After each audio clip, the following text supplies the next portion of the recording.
I'm going to talk to you today about a subject that is absolutely urgent. And it's urgent for all of you who are listening to this presentation. It's urgent for all the kids in our country, and it's urgent for society as a whole. And that's the notion that US high schools need a radical transformation. I don't need to tell you how quickly the world is changing right now. And our high schools are really not changing along with the world. And I think we're in deep trouble. So let me start my talk today with a story. And that is a year ago, my younger son, who was starting high school, he was a freshman at Gunn High School, which is in the heart of Silicon Valley. It's one of the best public schools in California. He came home the first couple of days at school and he said to me, "Dad, my English teacher is going to make us write all of our essays by hand in class this year." And I said, "Eli, why?" And he said, "Because she doesn't know any other way that she could stop us from cheating using ChatGPT."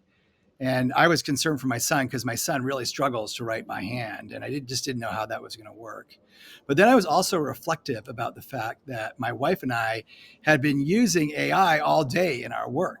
My wife tends to favor Claude and Midjourney. She's a designer, and I'm mostly a ChatGPT guy, but I use a lot of other tools too. And there was just such a disconnect between the way people were at school were thinking about AI and how we were thinking about AI in our work. So I would like, if you don't mind, to do a little bit of a thought experiment, and this will help you think about kind of, the way things are in your community. And so I want you to take out a piece of paper, and I really mean take it out, even if you're just watching this for various reasons. Take out a real piece of paper and quickly make yourself a little diagram that's like this. So you've got, 3 different boxes here. I'm going to give you 10 seconds to do that. You're going to have to move quickly here because I don't want you to bore you to death. I need you to move real quickly here. Great. Okay, now I want you to fill out the top box. Skills our kids need for the future. Any type of skills. Give you another 10 seconds for that.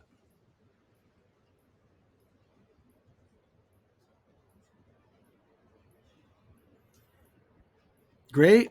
Now in the left box, my curriculum, I want you to think about your own high school experience and think about the 4 main subjects. So you've got math, you've got science, you've got English, and you've got history/social studies. And I want you to put basically what was the curriculum for each one of those. And this time I'll give you 20 seconds.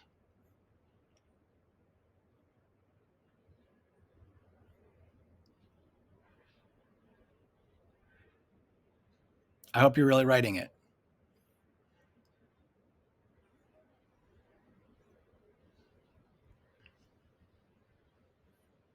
Great. Okay.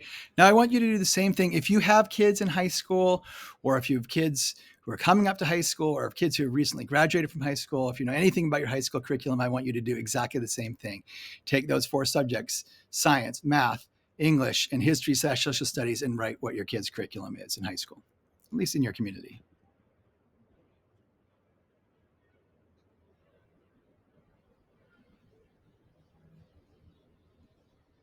A few more seconds. Okay, great. I do not need to look at your page. I could bet you I can tell you 90% of what's on your page. So let's start with the bottom left-hand corner. My curriculum. So in math, you're going to see things like algebra, geometry, pre-calc or trigonometry, and calculus. Okay. You're not going to see statistics or any other math fields in there. The kids side in math is going to be almost identical. In English, same thing. It's going to be mostly about reading comprehension, literature, and writing essays. Okay. In also same thing is going to be on the kids side. Thirdly, in science, it's going to be biology, chemistry, and physics. Same thing on the kids side.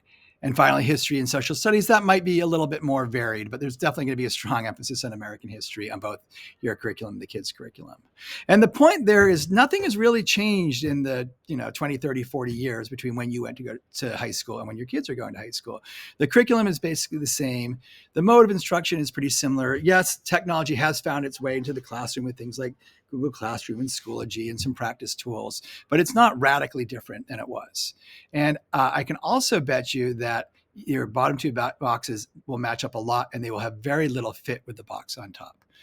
Skills our kids need for the future. So the heart of this talk is going to get you be thinking about what that top box should look like. So a little bit more about kind of the state of our minds right now, which is, if you look at surveys of parents and you ask them not about education in general in the US, but education in their community, how do you think the schools in your community are doing? 82% of them are going to say very strongly or extremely strongly as far as being able to do a good job. And so they're pretty darn satisfied. But if you look at objective measures, so this is the famous TIMSS study, which is the international test in which students in lots and lots of different countries are given the same test every 2 years and then ranked. And you can see that the US, this is actually fourth grade math, came in 27th place. And that is ahead of the academic powerhouse of Bulgaria and behind the academic powerhouse of Bulgaria, one step ahead of a country like Cyprus. So obviously, our education is not doing so great. And yet we're going to be in much worse trouble very soon because of change. The world is changing so quickly. So let's look at some of those changes. And some of these, I think you've probably already done a fair amount of thinking about. But, we have, this is like, 5 to 10 years in the coming, but certainly very strongly in the last 3 years.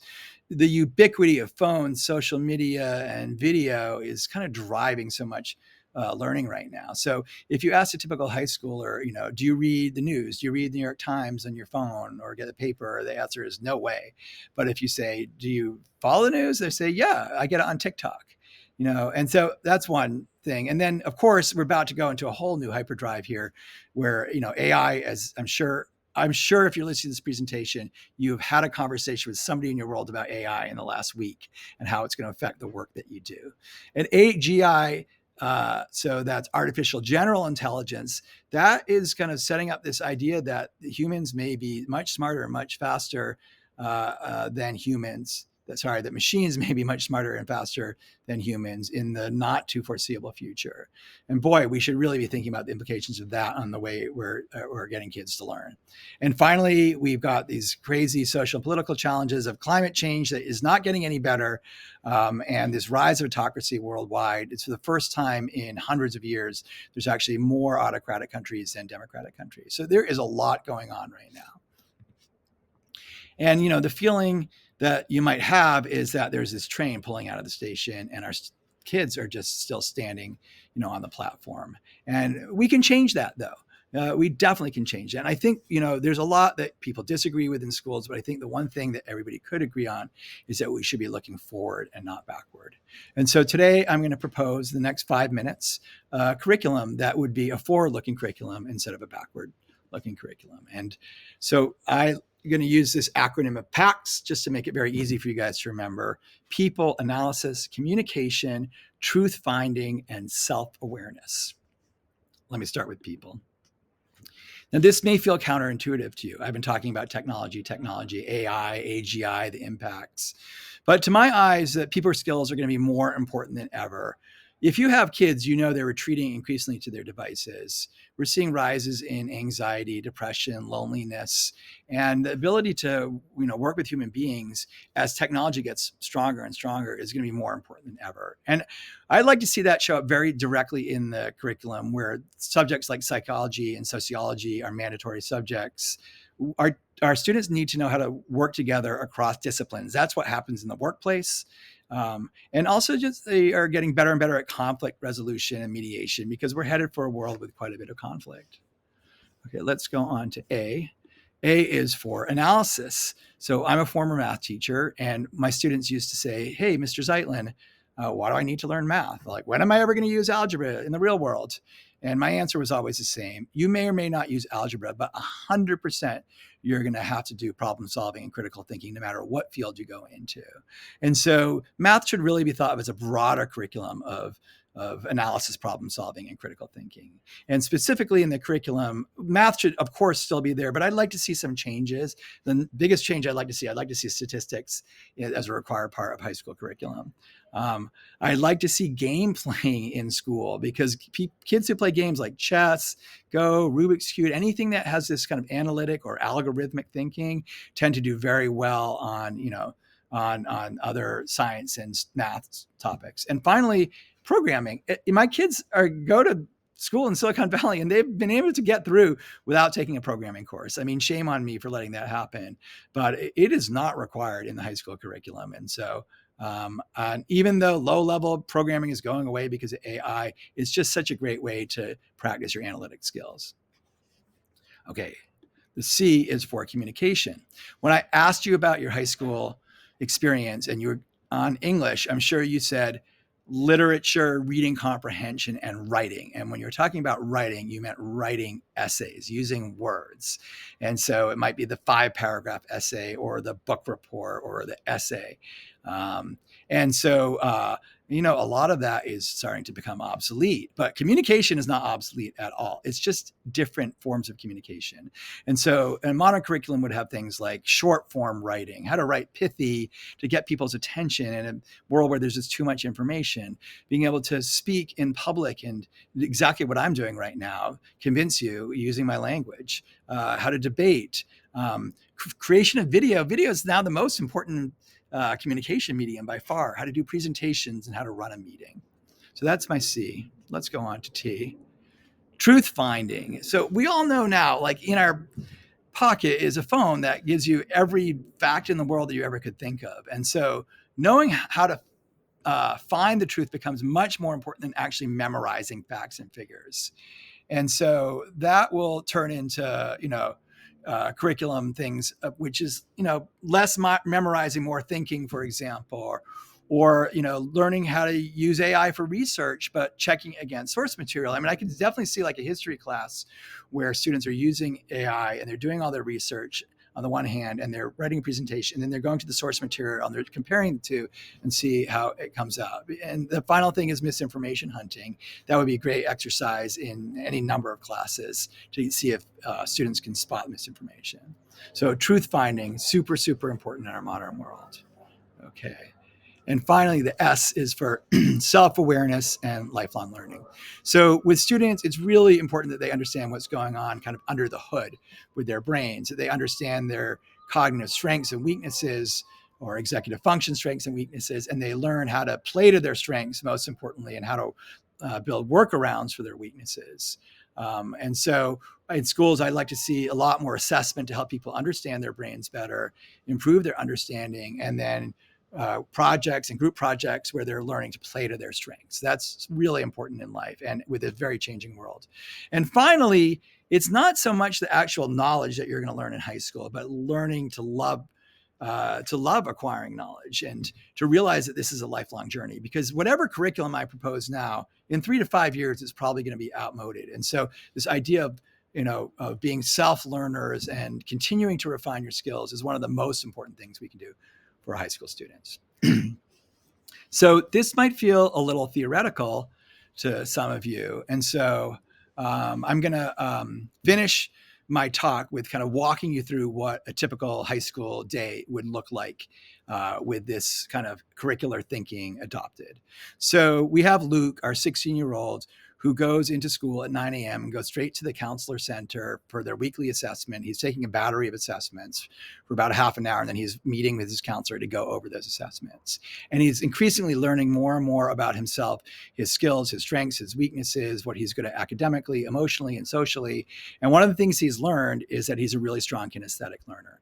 And so he's been working with other kinesthetic learners or hands-on learners, on a kind of a high school engineering mini wind turbine project.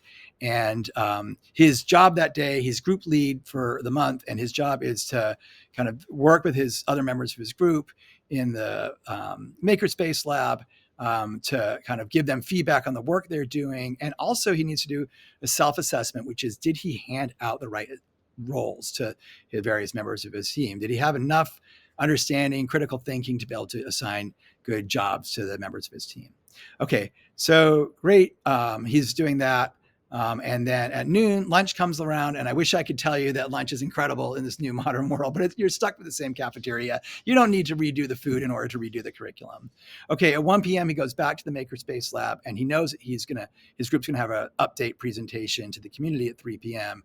And so they're starting to just develop content for this. And of course, how do they do that? They feed in all the information they've doing, the research they've been doing. They go to AI and they start prompt engineering in order to get all the content they need, both visual and graphic content.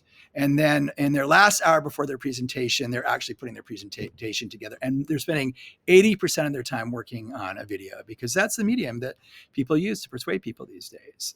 And then finally, at the end of the day, last hour of the day, they go into the Altman Amphitheater, yes, named after, you can probably figure it out. And they present their progress on their wind turbine project to a group of people from the community, including teachers, parents, other students, and ideally some entrepreneurs or engineers who work in this space. And that's the end of the day. Boy, that would be a great high school day. I wish I could do that. So if you find these ideas really compelling, what I want you to do is not just walk away from this presentation, but go back to your community and start sowing them because it's going to take a bottoms up effort to really make these big changes. So talk to your school board, talk to other parents, talk to the principal of your school, talk to some teachers, and talk to your kids most of all, because I think your kids would really, really love these ideas. And if you're making progress and you want help or support, please reach out to me. I'm a big advocate for these ideas. I will leave my contact information here in the chat. And I'm more than happy to help you with the work that you're doing in your local community. I find these ideas extremely exciting. I hope you do as well. Thank you.